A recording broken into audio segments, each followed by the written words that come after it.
Hello and welcome to a Smurd P video. And today we are looking at Boom Studios' Something is Killing the Children.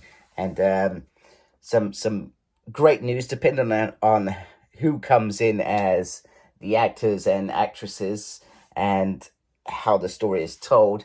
I believe Netflix and Boom Studios have struck a deal to produce some episodes, which is pretty darn awesome because this is a brilliant series. And if it's executed correctly, which we all know Netflix can do that, it could be something really special. Anyway, this is written by James Tynion IV, Werther, Dell'Edera, and apologies, I always say these names wrong, and Miguel Murto.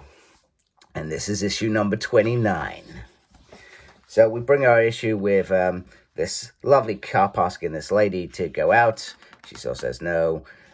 He talks about horror films here, which is kind of ironic, and he says he'll go, he'll put up with them if he's with her, sort of thing. So anyway, they leave it at that, and he goes off, and he goes into the cop shop to find dead bodies.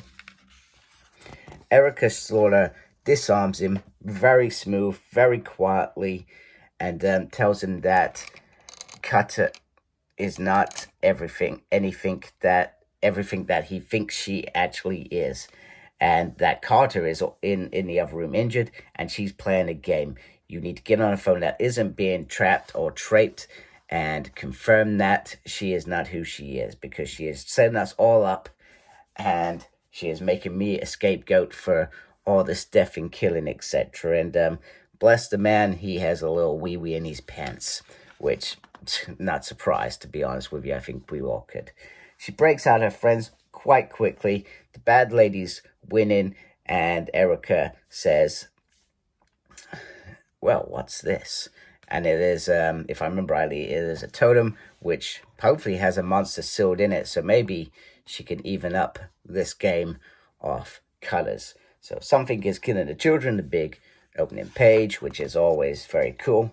And then we go back to poor Gary Slaughter's funeral, who was a retired member of the council, killed by Cutter.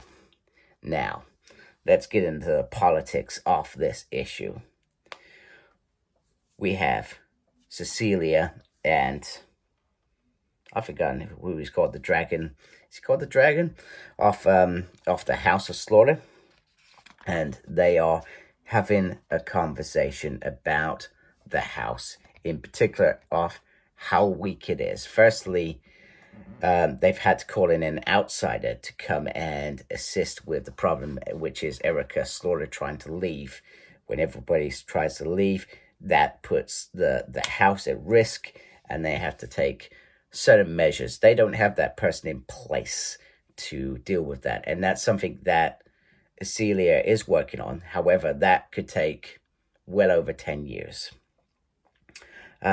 Secondly, the other concern is if the dragon dies soon at this point, the house will look very weak, and they will wipe it out, and there'll be no more slaughterhouse, and they'll just replace it with a new house, because that's what they do. And that is the great house of the order way up there. So there's even more politics going on there.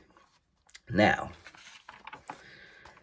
the next thing is, Cutter is a rogue. Now, she may be a useful rogue in terms of what she does, but she does it in such a way that sometimes it is dangerous. She goes too far, and she enjoys her trade as such a little bit too much.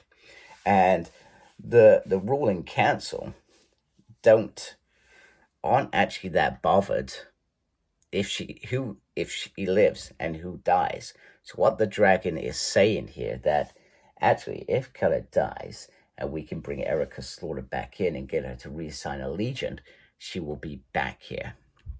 Now, here's the ploy. Is deploy the right word? I'm not sure. It may be the wrong word. He starts talking about Celia becoming the dragon. Now, to become the dragon, And because this makes the most sense, she's been there the longest, she's followed his lead, and it does make sense for her to be the dragon. She has to have the others on the council or anonymously vote for her in. Now, if Slaughter is brought back into the fold and on the council, there is a risk that Cecilia will never be the dragon, because Slaughter, with all that bad blood and not water under the bridge, she is going to not vote for her.